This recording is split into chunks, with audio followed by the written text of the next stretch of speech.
queremos caminar. Muy bien, pues vamos a iniciar con la enseñanza de este día. Como comentaba el pastor, pues vamos a poner atención a lo que el Señor nos quiere enseñar en esta mañana. Es importante, ya ven que estamos teniendo este estudio del libro de los Hechos, ¿no? Y tenemos esta secuencia, como dice el pastor, cronológica con nuestros capítulos. Sí saben qué capítulo toca, ¿verdad? Muy bien, capítulo 12. Bueno, por favor quiero que busquen en su Biblia el versículo de Salmos 135, versículo 6.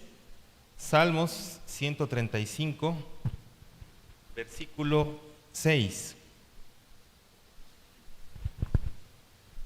Vamos a leer el versículo y después ponemos este tiempo en manos del Señor, ¿les parece? Muy bien. Dice el Salmo: todo lo que Jehová quiere, lo hace en los cielos y en la tierra y en los mares y en todos los abismos. A ver otra vez. Todo lo que Jehová quiere, lo hace en los cielos y en la tierra, en los mares y en todos los abismos. Muy bien, acompáñenme, vamos a orar. Cierren sus ojos para no distraernos. Señor, te agradecemos una vez más. Aquí estamos, un domingo más, Señor. Te doy gracias por la vida de todos mis hermanos que están aquí, Señor. Y solamente queremos pedirte que nos ayudes, que nos acompañes, que sea tu palabra, Señor, que no seamos nosotros, Señor, y que por encima de todas las cosas podamos ponerla por obra, Señor. Te agradecemos en el nombre de Jesús. Amén. Muy bien. El tema del día de hoy es la soberanía de Dios. Es un tema que viene muy acorde con el capítulo número 12. Y es un tema para nosotros como cristianos y sobre todo para nuestra naturaleza, ¿no?, que estamos aquí. Es un tema un poco complicado porque es uno de los aspectos de Dios, de su naturaleza de hecho, que nos cuesta trabajo reconocer y conocer quizás en algún momento. No es tan fácil, por ejemplo, como el amor de Dios, ¿no? Todos conocemos el amor de Dios, todos conocemos la misericordia de Dios, la santidad de Dios, ¿no? Dios es. Pero la soberanía de Dios es un punto y es un tema que tiene que ver y que involucra nuestra madurez como cristianos. Les voy a explicar por qué. En el capítulo número 12 que nos toca, vamos a ver un evento que es un evento difícil para la iglesia en ese momento, en ese tiempo, porque vamos a encontrar con la segunda muerte, o el segundo mártir, digamos, que narra las Escrituras. El primero fue el que vimos en el capítulo 7, ¿no? Esteban, ¿se acuerdan? Pero esta muerte es igual de complicada que la de Esteban, pero tiene un punto todavía más de dificultad porque es la muerte de un apóstol. Es la muerte de Jacobo.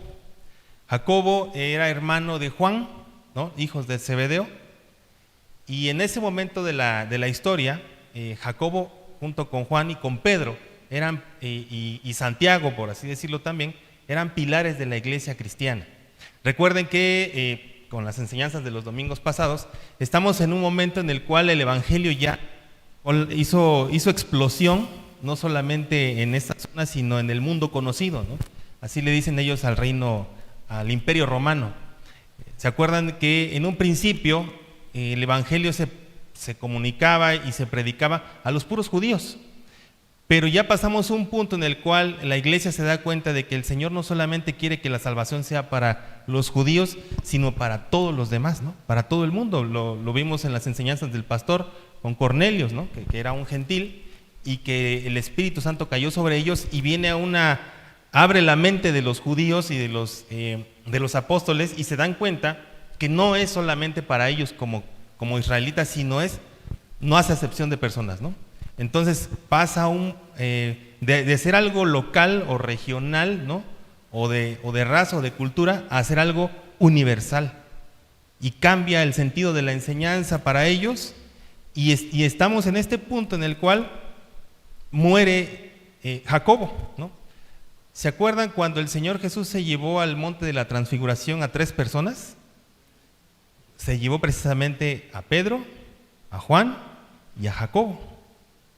Ellos 3 eran como el círculo todavía más cerrado dentro de los discípulos del Señor Jesucristo. Por eso es que era tan importante.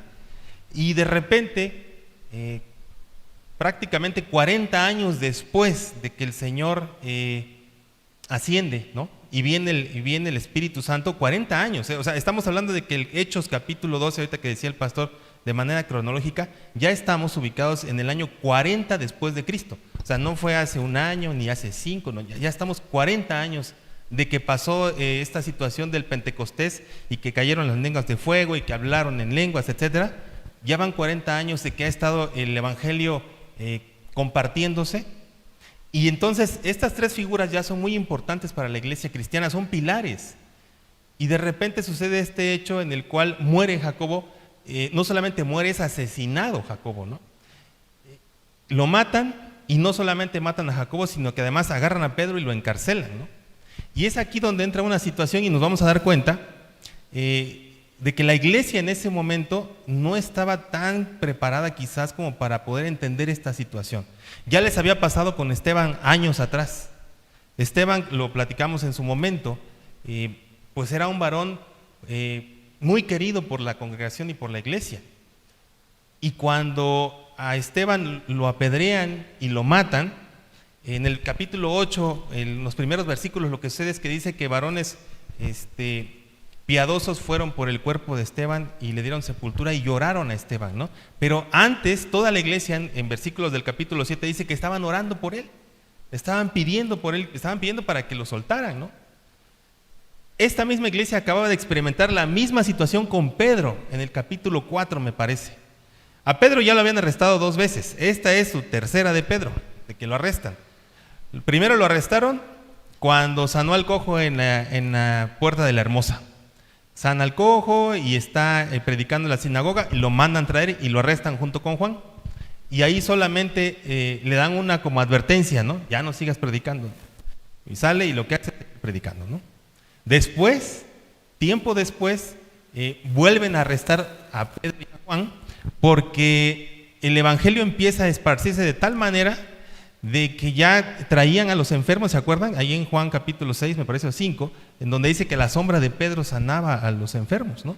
Y venían de todas las regiones y se hizo un alboroto y los volvieron a traer otra vez a Pedro y a Juan y los encarcelaron por segunda vez. Y en ese momento, en esta noche que los encarcelan, un ángel los saca de la cárcel y les dice que prediquen en los pasillos del templo. Y cuando lo van a buscar, resulta que ya no está y está predicando y lo van a ver y dicen: oye Pedro, te hablan los judíos, ¿no? Los principales. Y ahí sí azotan a Pedro, ¿no? Los castigan, a Pedro y a Juan, a los dos. Y les vuelven a decir que no vuelvan a predicar. Es ahí cuando Gamaliel les dice a los judíos que pues igual están luchando contra Dios, ¿no? ¿Se acuerdan en ese pasaje? Y esta es la tercera vez, muchos años después, que vuelven a arrestar a Pedro, ¿no? Pero es distinto, porque aquí no solamente lo arrestan o solamente es el arresto de Pedro, sino el asesinato de Jacobo, como pilares de la iglesia, ¿no? Matan a un anciano de la iglesia. Y cuando arrestan a Pedro, ahorita lo vamos a explicar, pero el punto es, ¿por qué murió Jacobo y por qué no murió Pedro? Porque Pedro es rescatado de manera providencial, sobrenatural, ¿no? Y lo vamos a leer ahorita, y sale de la cárcel, y Jacobo no.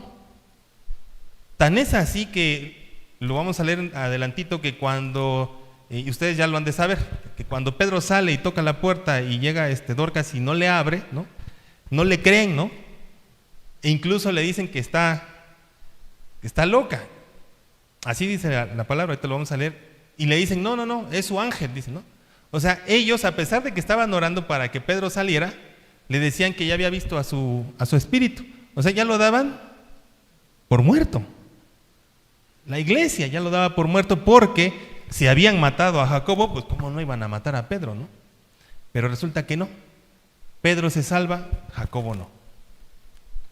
Es ahí donde entra la situación y el conflicto de esta mañana, y la enseñanza para nosotros como cristianos y como hijos de Dios, porque es complicado. El salmo que acabamos de leer dice: todo lo que Jehová quiere, lo hace, en los cielos y en la tierra, en los mares y en todos los abismos.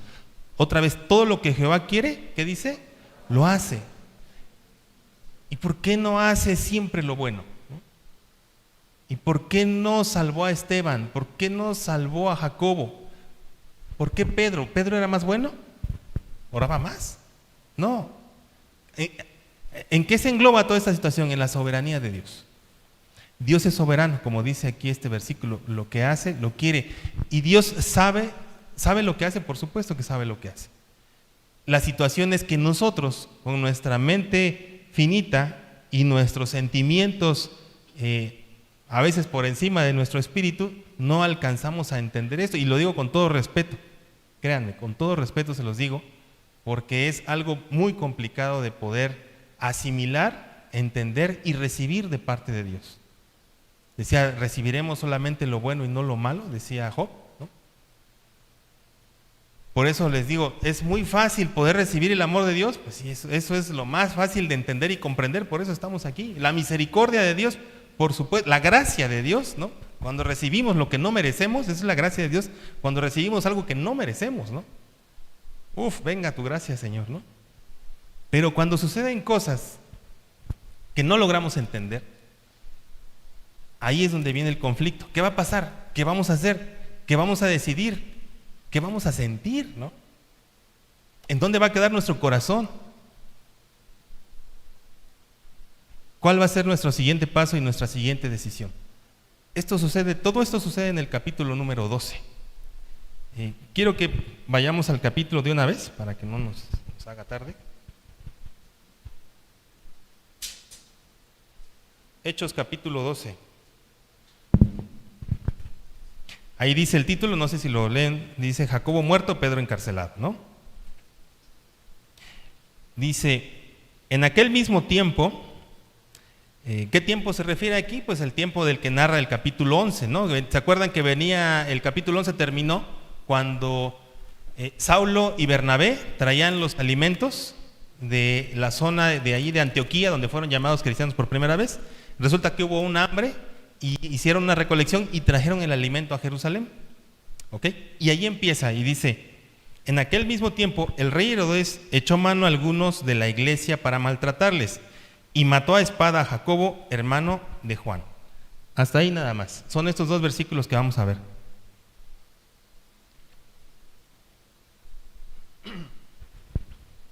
Dice aquí que el rey Herodes echó mano a algunos de la iglesia para maltratarles, ¿no? Aquí sucede algo interesante. La persecución que estaba teniendo la iglesia era una persecución religiosa. ¿Quiénes perseguían a los cristianos? Los principales, ¿no? Pero eran los judíos.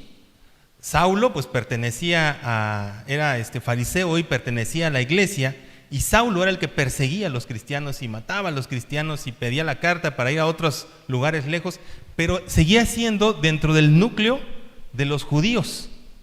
Cuando entra en escena Herodes y dice que ahora Herodes echó mano a algunos de la iglesia para maltratarles, ¿no? Pasó de una situación religiosa a una situación política.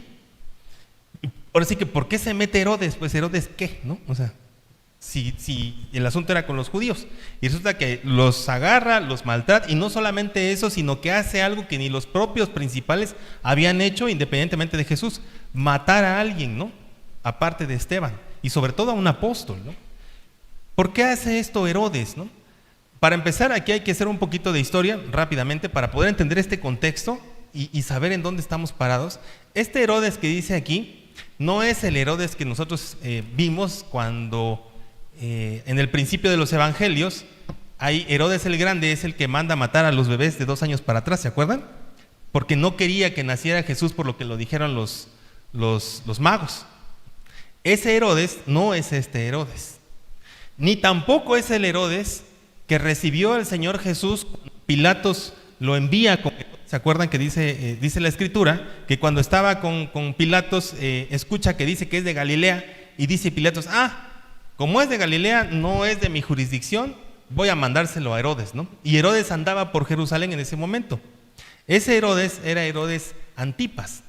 No era tampoco el Herodes el Grande que le tocó asesinar a los bebés, ¿no? Este era hijo de ese Herodes, ¿no? Ese Herodes Antipas que vio a Jesús y que lo mandó llamar porque quería que hiciera milagros, etcétera, ¿no? Ese Herodes era responsable o era, digamos, el gobernador del área de Galilea y de Perea. Eran 2 zonas. pero no tenía injerencia en Judea ni en Samaria, ¿no? Judea es donde estaba Jerusalén, Samaria que estaba arriba donde estaba la Samaritana precisamente, y arriba donde está Galilea, ahí es donde está el mar de Tiberias, donde el Señor hizo su ministerio también, que iba y venía a Jerusalén en cada una de las fiestas. Pilatos era de Judea y de Samaria. Herodes Antipas era de Galilea y de Perea, que estaba del otro lado del Jordán, ¿no? Pero este Herodes, 40 años después de la muerte de Jesús, tampoco es ese Herodes, ¿no? Este Herodes resulta que era hermano de Herodías. Herodías era la esposa de Herodes Antipas, que conoció a Jesús, ¿no? Y no están para saberlo ni yo para contarlo, pero era su sobrina, ¿no? No es chisme, es historia. Y esa Herodías, su hermano era este Herodes que está ahorita aquí. ¿Qué pasó? Resulta que este Herodes, que este es Herodes Agripa primero, este que está haciendo esto, cuando estaba su tío, digamos, ¿no?, gobernando, él se va a Roma, este Herodes, y ahí hace amistad con Cayo y con Claudio, hijos de en ese entonces de Tiberio. Tiberio era el César en ese entonces. Pero estando en Roma, hace un relajo, porque dice que quiere que su amigo Cayo sea César y Tiberio no, lo escuchan y lo meten a la cárcel. Tiempo después, no pasa mucho tiempo, muere el César Tiberio y sube su hijo Cayo, amigo de Agripa. Cuando sube Cayo César, Calígula, saca de la cárcel a su amigo y lo manda de regreso a la zona de Jerusalén. Y ahí le da una zona.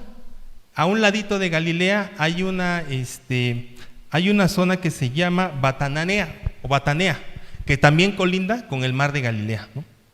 Pero cuando la esposa de Herodes Antipas se entera de que su hermano es ahora gobernador de esta zona, le empieza a decir a su esposo: oye, que mira, mi hermano no merece aquello. Esto es historia, ¿eh? No, se lo estoy parafraseando. Y resulta que el otro pues cae y le manda a decir a Cayo César que quiere esa zona, pero pues no sabe que aquel es amigo con el otro, y en lugar de darle esa zona, le quita las que tiene, se las da a Herodes Agripa primero, y a este Herodes que conoció al Señor es exiliado a Galicia, a Francia, en Lyon. Ahí se queda y ahí muere con su esposa. Y entonces es que este otro Herodes, que es Herodes Agripa, pasa entonces a gobernar esta que le habían dado, Galilea, Perea, y años después, en el 41 después de Cristo, por eso les digo que sabemos que este es el momento de la historia, muere Cayo César, Calígula, y sube su tío que es Claudio, y ese Claudio le da todo el reino judío, se lo da a Herodes Agripa I, que es este que está aquí, y es este punto de la historia. Acaba de tomar posesión este Herodes Agripa y lo que quiere es congraciarse con los judíos. Por eso es que entrando, lo primero que hace es ver qué les molesta, ¿no? ¿Qué es lo que no les gusta? A ver con quién tienen problema. Pues es que hay ciertos ahí cristianos que no obedecen, ya les dijimos, llevamos 40 años. Y lo primero que hace es agarrar, como dice aquí el versículo 1, echó manos a algunos de la iglesia para maltratarles, ¿no? Bueno, y maltratarles, es lo de menos. Realmente los torturó. Tan es así que entonces él se atreve, por así decirlo, a matar a un apóstol, que es Jacobo. Fíjense, vamos a leer del versículo 3 al 6. Y dice: y viendo que esto había agradado a los judíos, procedió a prender también a Pedro. O sea, no sabía lo que estaba haciendo, lo estaba haciendo para ver qué pasaba, a ver si caía bien, y vio, dice, que agradó a los judíos, y entonces dice, bueno, el que sigue, ¿no? ¿Y quién era el que seguía? El más visible, el más osado, el más aventado, Pedro, ¿no? Entonces, ahora, vamos por Pedro, dice, ¿no? Y dice, y procedió a prender también a Pedro. Eran entonces los días de los panes sin levadura. O sea, era una fiesta, era la fiesta de la Pascua en ese momento. Versículo 4. Y habiéndole tomado preso, le puso en la cárcel, entregándole a 4 grupos de 4 soldados cada uno, para que le custodiasen, y se proponía sacarle al pueblo después de la Pascua. Así que Pedro estaba custodiado en la cárcel, pero la iglesia hacía sin cesar oración a Dios por él. Eso hay que acordarse de este punto 5. Versículo 6. Y cuando Herodes le iba a sacar, aquella misma noche, estaba Pedro durmiendo entre dos soldados, sujetos con dos cadenas, y los guardas delante de él de la puerta custodiaban la cárcel. Muy bien. Tenemos aquí Hechos capítulo 12, 40 años después de que el Señor se asciende a los cielos. Agarran a Pedro, lo meten en la cárcel, coincide, ¿no?, de que estaba la fiesta de los panes sin levadura, que eran 7 días, y terminaban el domingo de Pascua, ¿no? Es la fiesta en la que también crucificaron al Señor Jesucristo. Pero aquí Herodes decide no sacarlo durante la fiesta, ¿no? Porque podía hacerlo como lo hicieron con Barrabás, ¿se acuerdan? Que estaba la costumbre de soltar a uno por otro. Pero Herodes no lo quiere sacar ahí. Quizás porque lo que no quiere es que haya revueltas, o a lo mejor lo que quiere es que no haya distracciones para que todo mundo vea lo que él quiere hacer, ¿no? Entonces lo guarda ahí 7 días. Dice que la iglesia entonces oraba por él, ¿no? En el versículo dice, hacía oración, sin cesar oración a Dios por él. Todos esos días estaba orando la iglesia por Pedro. Ahora dice, fíjense cómo dice la escritura, por algo hay tantos detalles aquí, ¿no? Dice que le puso, ¿cuántos soldados? 4, en 4 grupos de 4, había 16 soldados para Pedro, ¿no? Pedro ya era una persona mayor, ¿no? Evidentemente lo que menos quería, o lo que temía, ¿qué temía Herodes? Que lo fueran a sacar, ¿no? Si ya había matado a uno, él temía y pensaba que eran a lo mejor como una especie de secta o lo que sea, que iban a ir por su líder, ¿no? Pero no era la manera en la que él pensaba que estaban yendo por Pedro, sino estaban orando. Y ahora, aquí vamos a ver una cosa, en el versículo 6 dice, y cuando Herodes le iba a sacar, aquella misma noche, o sea, ya al día siguiente iba a suceder lo que Herodes quería hacer con Pedro, ¿no? ¿Qué creen que quería hacer con Pedro? Si ya había matado a uno, ¿qué quería hacer con Pedro? Matar al otro, pero ahora más premeditadamente, porque a Jacobo lo mató a espada. A Jacobo no hubo juicio, no dio testimonio, no se pudo defender, simplemente lo asesinó y se acabó. Pero como vio que era bueno para sus planes, dijo, ahora lo voy a hacer como con más show, por así decirlo, para que vean realmente que yo estoy con ustedes, ¿no? Y soy ahora el gobernador de toda Judea y me reconozcan. Ese era el plan. Y dice que una noche antes de que eso sucediera, dice, estaba Pedro durmiendo entre dos soldados, sujeto con 2 cadenas, y los guardas delante de la puerta custodiaban la cárcel. Estamos viendo esta escena. Hay algo en esta escena como que no coincide muy bien, o como que no está muy acorde a lo que está pasando. ¿Qué es? Algo hay que notar aquí que no está sucediendo de manera normal, por así decirlo, ¿no? Que Pedro estaba durmiendo. Bueno, van a decir, bueno, pues sí, pues era de noche, tenía que dormir, ¿no? Sí. Pero resulta que el otro día lo iban a enjuiciar y lo iban a matar. Hay veces que algunos de nosotros, porque hay que contestar un oficio, el otro día no podemos ni dormir, ¿o no? Ahí estamos, piense, problema en la escuela, problema en la oficina, en la casa, que el hijo no obedece, ¿no? Y ahí estás pensando y no puedes dormir. Y Pedro, sabiendo que un día después iba a suceder lo que tenía que suceder, ¿no? ¿Cómo estaba? Y estaba dormido, ¿eh? O sea, realmente dormido, porque dice en el siguiente versículo que el ángel casi le hizo así como, Pedro, ya, ¿no? De plano, pues, ¿no? ¿Cómo es que Pedro estaba así de dormido? ¿Por qué? ¿No? Si, como les digo, si a nosotros un problemita a veces, dices duermes pero no descansas, ¿no? Te despiertas cansado porque tu mente no dejó de trabajar, ¿no? Y Pedro estaba, y tenía a uno aquí, al otro acá, y 2 allá, y encadenado, ¿no? Y estaba bien dormido, descansando. ¿En quién? Ahí es donde les digo que está el asunto. Es difícil que nosotros podamos entender esta situación porque tiene que ver con un nivel de madurez que tenemos. Pedro estaba durmiendo porque le había entregado su vida a Dios, ¿no? Sabiendo que al otro día iba a suceder lo que iba a suceder. O sea, pregunta, ¿Pedro estaba confiado en que Dios lo iba a salvar? ¿Pedro estaba confiado en que Dios lo iba a salvar? No No estaba confiado en que Dios lo iba a salvar. ¿Por qué? Porque acababan de matar a Jacobo. ¿Por qué no le iban a matar a él? ¿En qué estaba confiado Pedro? En su vida, en su salvación. Dice Filipenses para 1:21, que es: para mí el vivir es Cristo y el morir. Ahí estaba Pedro. ¿Y Pedro qué había aceptado? La soberanía de Dios. ¿Cuántos podemos aceptar eso? Uy. En serio, o sea, no es aquí hacerse el espiritual y el fuerte. No, ¿saben qué tiene que ver esto? Con madurez.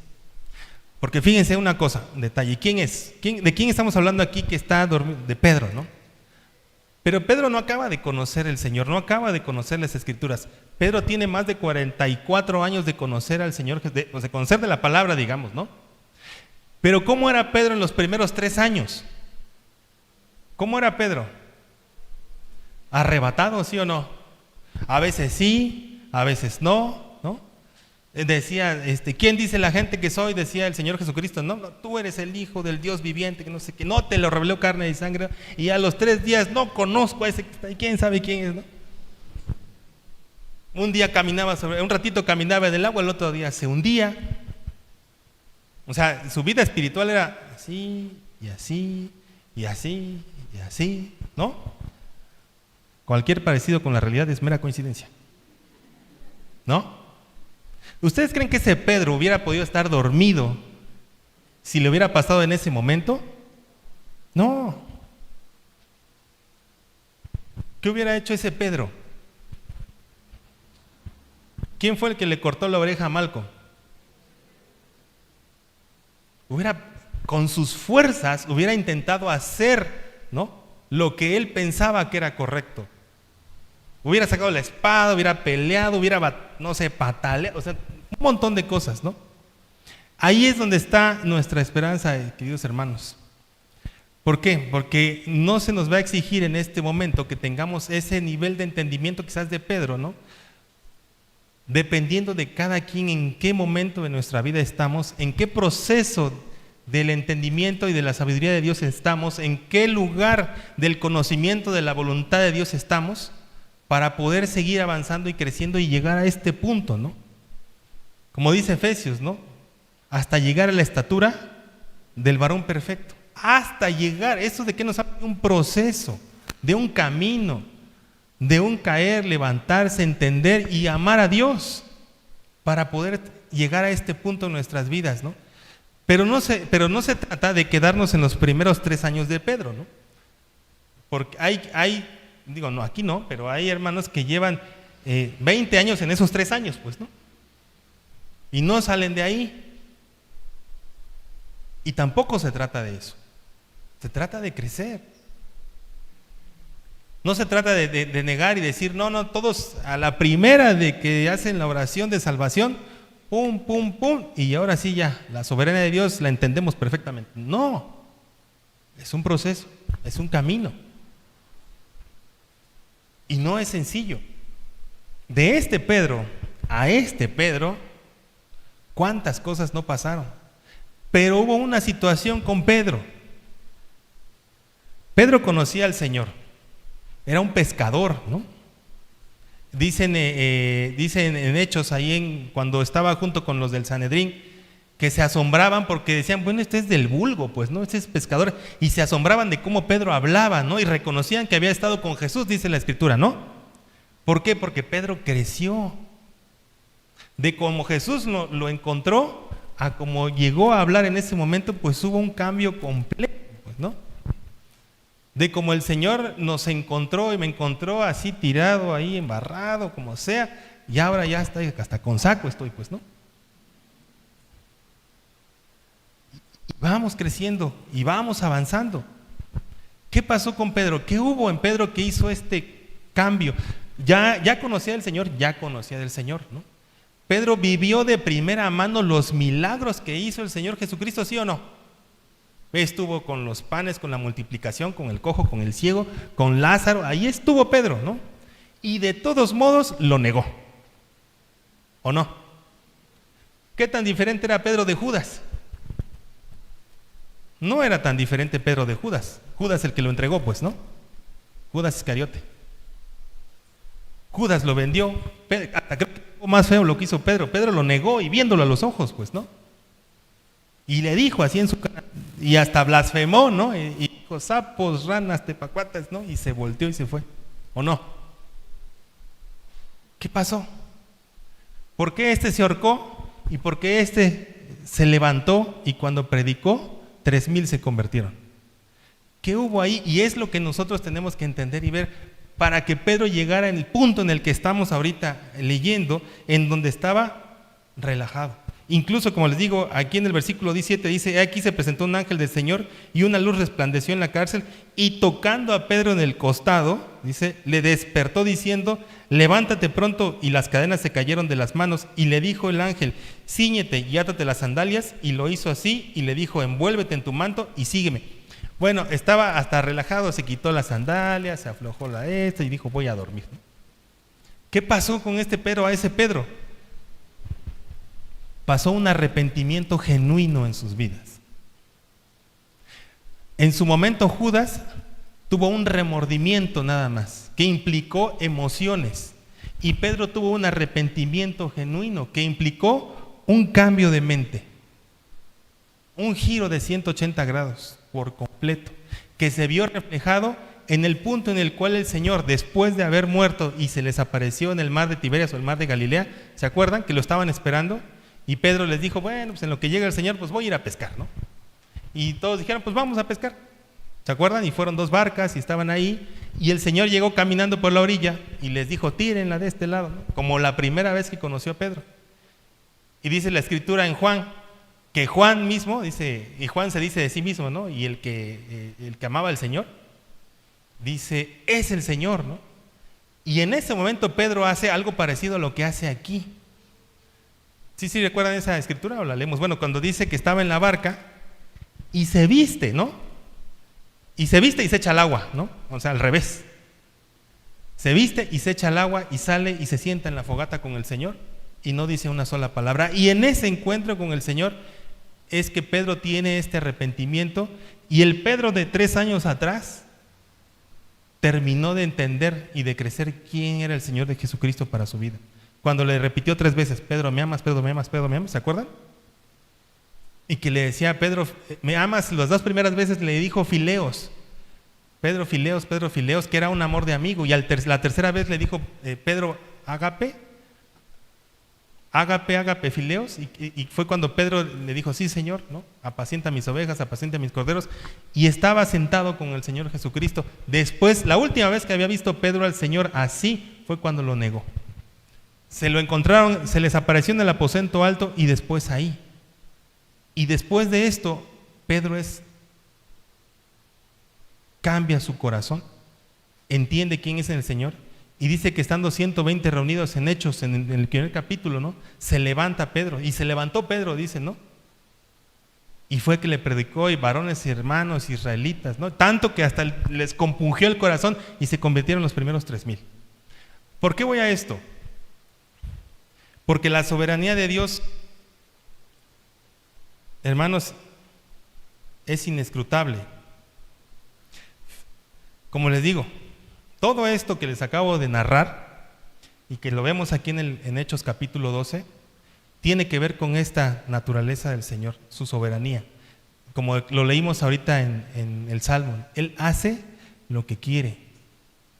En los abismos, en la naturaleza, en el cielo, en la tierra, evidentemente con nosotros también, porque es parte de un plan y parte de su sabiduría. Fíjense, vamos a leer Romanos 11:33, adelantito donde estamos viendo, Romanos capítulo 11, versículo 33.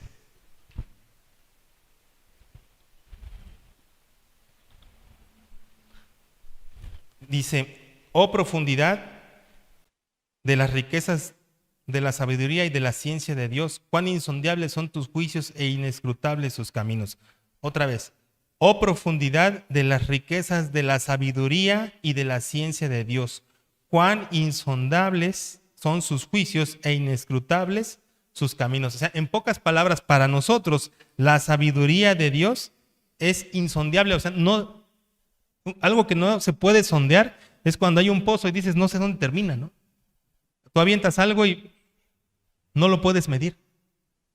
No puedes medir la sabiduría de Dios para nosotros. Y dice, inescrutables sus caminos. No se pueden discutir los caminos del Señor. Porque la soberanía de Dios viene ligada con la sabiduría de Dios. Y para que quisiéramos entender la sabiduría, la soberanía de Dios, tendríamos que entender esto. Y no lo podemos entender. Porque es insondeable e inescrutable. Por fe es que nosotros nos sometemos a la voluntad de Dios. Por amor es que nosotros estamos aquí y que aceptamos la voluntad de Dios. No es con esto, es con esto. Es por amor. Y solamente así es que podemos pasar un trago tan amargo como lo que está pasando Pedro. Solamente así. Y nadie puede venir a decirnos y a juzgarnos el por qué no podemos pasar esta situación. Nadie. Solamente Dios. ¿Por qué? Porque solamente Él es el que conoce nuestro corazón. Solamente Él. ¿Y de quién depende que podamos salir de estos 3 años para pasarnos a estos 40 que están aquí? De nosotros, de la disponibilidad de nuestra vida y de poder darle nuestro corazón al Señor por completo. No solamente en lo que nos gusta, sino también en lo que no nos gusta. Si fuera así, pues todos estarían aquí, ¿no? ¿Por qué? Por los beneficios, la gracia, la misericordia, el amor, la santidad. Aquí están todos, ¿no? ¿Y qué pasa con esto? ¿Qué pasa con el juicio? ¿Qué pasa con la soberanía? ¿Qué pasa con la verdad? ¿Qué pasa con los desiertos, no? Todo esto es parte de la naturaleza de Dios. Por eso Pedro estaba durmiendo. No porque fuera a vivir. Incluso yo creo que Pedro ya sabía, bueno, si me voy a morir, pues bueno, pero estaba tan tranquilo porque entendía a dónde iba a ir. Cosa distinta que le pasaba a los hermanos, ¿no? Dice el versículo 5 que ellos estaban orando, ¿no? Dice, regresamos a Hechos 12, así que Pedro estaba custodiado en la cárcel, pero la iglesia hacía sin cesar oración, dice, a Dios por él. Vamos en el versículo 9, dice, y saliendo le seguía al ángel, pero no sabía que era verdad lo que hacía el ángel, sino que pensaba que veía una visión, dice. Y habiendo pasado la primera y la segunda guardia, o sea que lo tenían hasta el fondo, ¿no? Pedro, no se fuera a escapar. Llegaron a la puerta de hierro que daba a la ciudad, la cual se les abrió por sí misma, y salidos pasaron una calle y luego el ángel se apartó de él. Entonces Pedro, dice, volviendo en sí, dijo, fíjense cómo dijo Pedro, ahora entiendo verdaderamente que el Señor ha enviado a su ángel y me ha librado ¿de qué? De la mano de Herodes y de todo lo que el pueblo de los judíos esperaba. ¿Qué esperaba todo el pueblo de los judíos? Su muerte. En ese momento fue que Pedro estaba como en un sueño, por eso dice que volviendo en sí, así como que, ¿no? Y ya estaba afuera.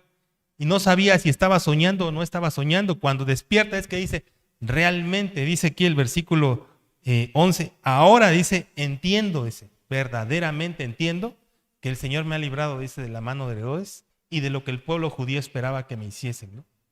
En ese momento dice que Pedro entendió y dijo, bueno, hay un propósito, sigamos adelante, ¿no?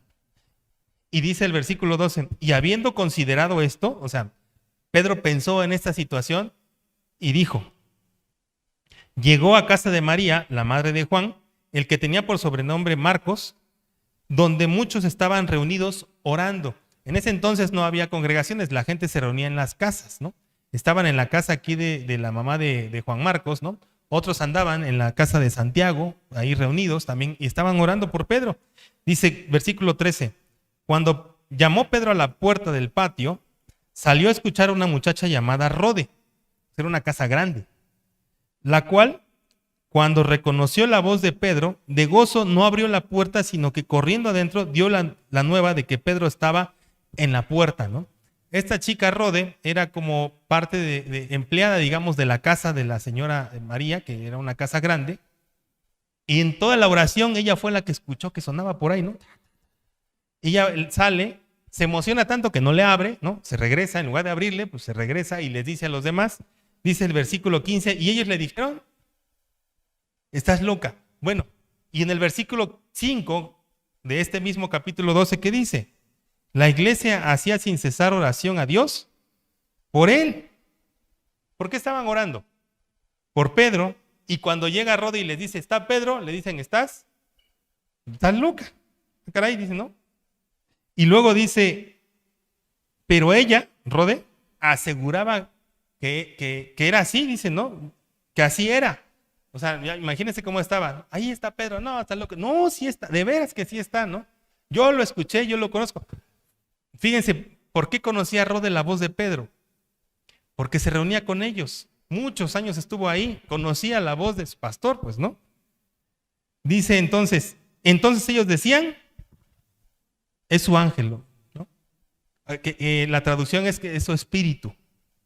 O sea, ellos decían, pues Pedro ya se murió y lo que viste es el espíritu de Pedro, ¿no? Y se supone que estaban orando por él, ¿o no? Mire, primera de Juan 5:14. Póngale ahí algo. Primera de Juan capítulo 5, versículo 14, un poquito más adelante.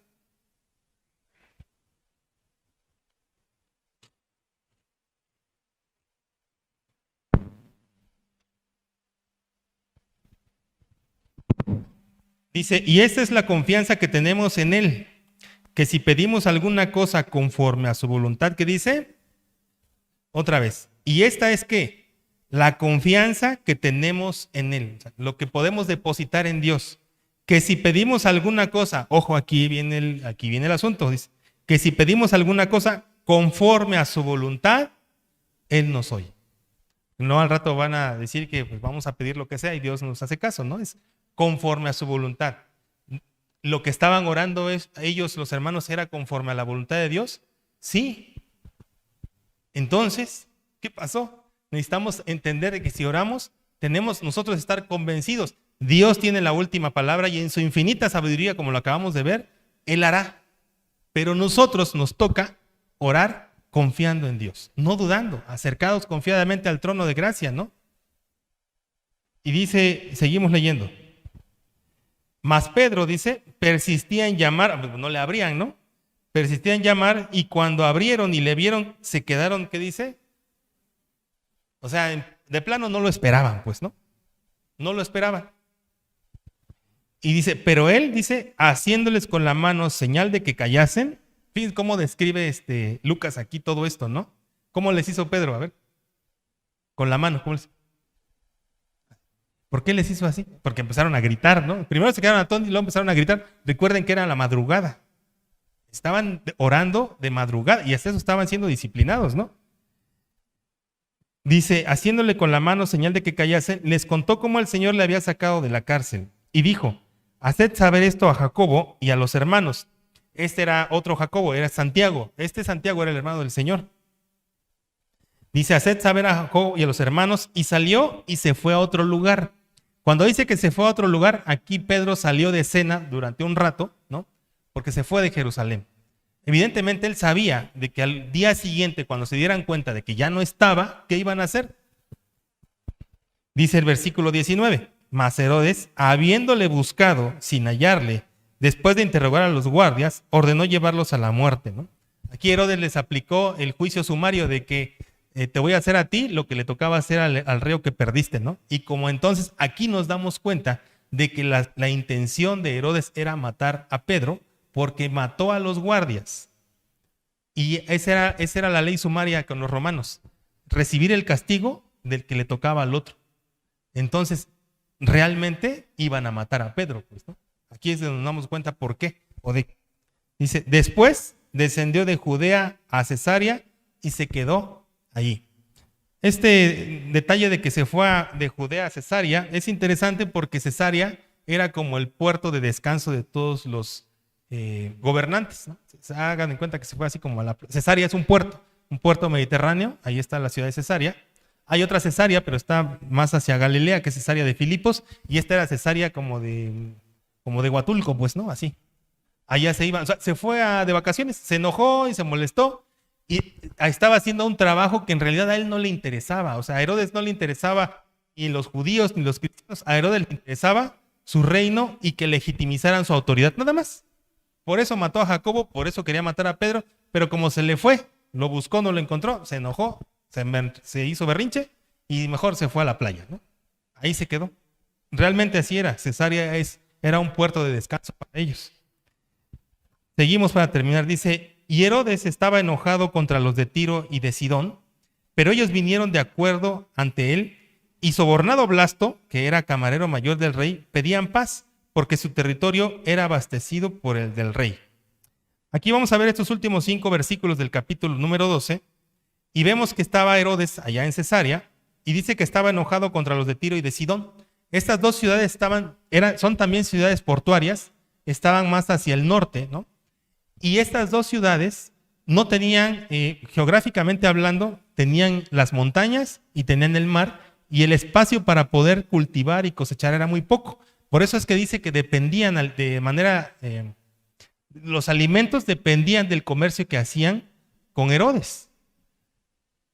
Y si se acuerdan, en el capítulo número 11, ¿qué habían pronosticado? Hambre, ¿no? Por eso es que la estaban pasando mal estos amigos.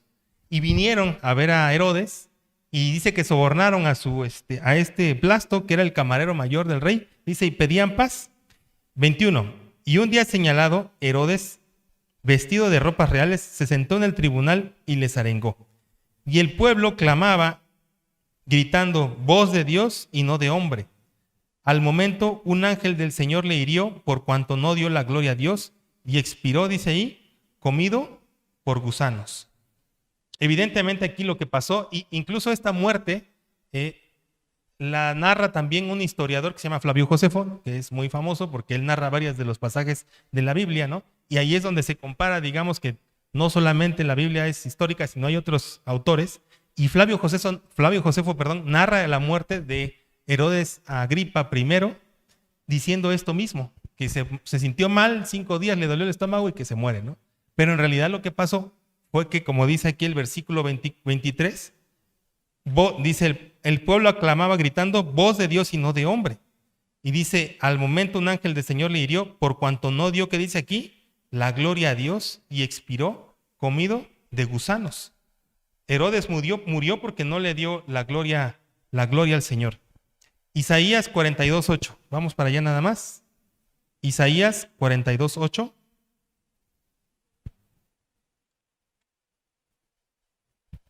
Dice, yo Jehová, este es mi nombre, y a otro no daré mi gloria, ni mi alabanza a esculturas. Otra vez, yo Jehová, este es mi nombre, y a otro que dice, no daré mi gloria.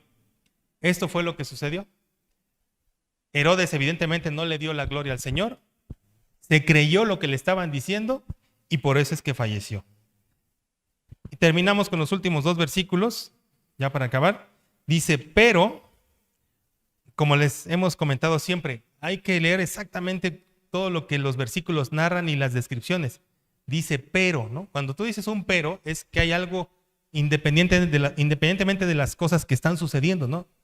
Pasa esto, pero, dice, la palabra del Señor crecía y se multiplicaba. No importaba que haya muerto Jacobo, no importaba que hayan encarcelado a Pedro, no importaba que estuviera sucediendo esto en el reino políticamente hablando, porque muere Herodes Agripa en el año 44 después de Cristo, está registrado, es cuando muere Agripa, asciende su hijo otra vez, Agripa II, pero no importaba eso.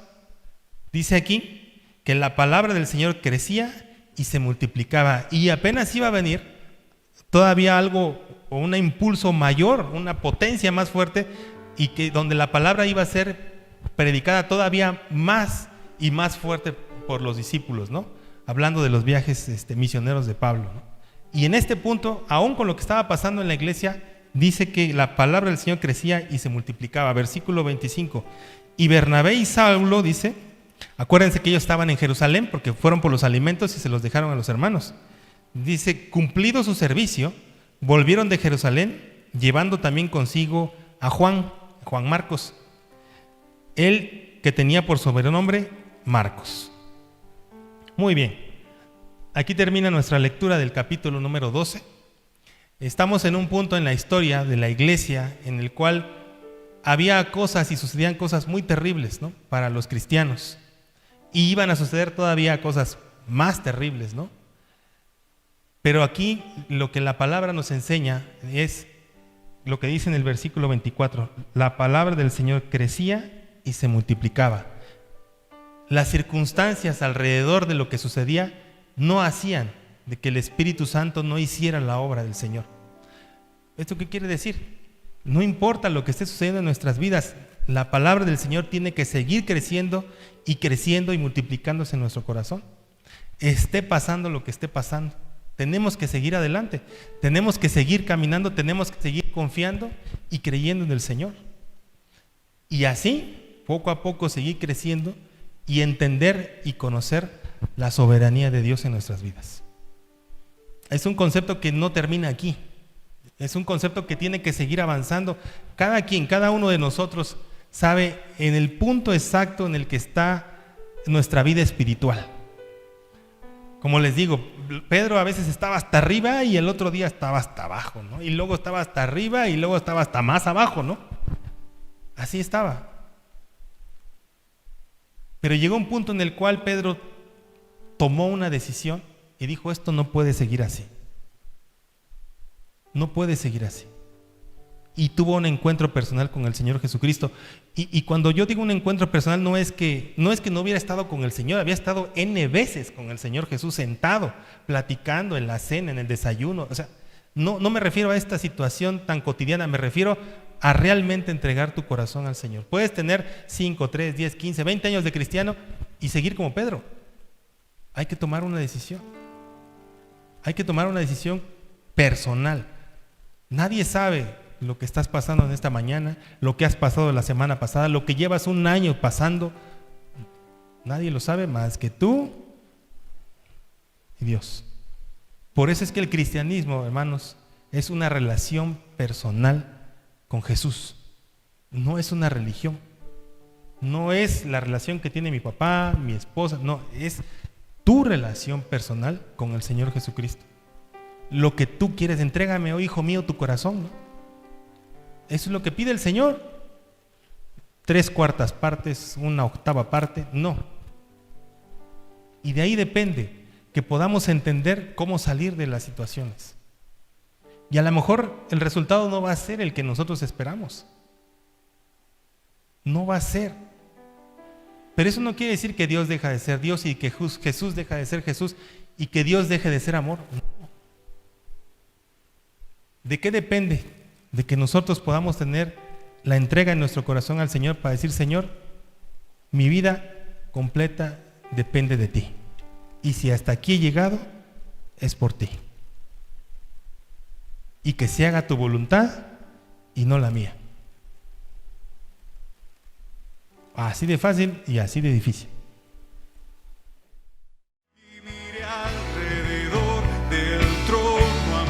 Hoy escuchaste un mensaje de amor. Deseamos ser de bendición a tu vida. Si deseas más información o asistir a nuestras reuniones de manera presencial, contáctanos en www.casadoracionoaxaca.com, en YouTube, Facebook o Instagram, @Casa de Oración Oaxaca, o envía un mensaje de WhatsApp al 951-651-7762.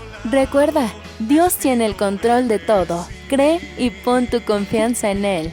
Gracias por tu atención. Que Dios te bendiga.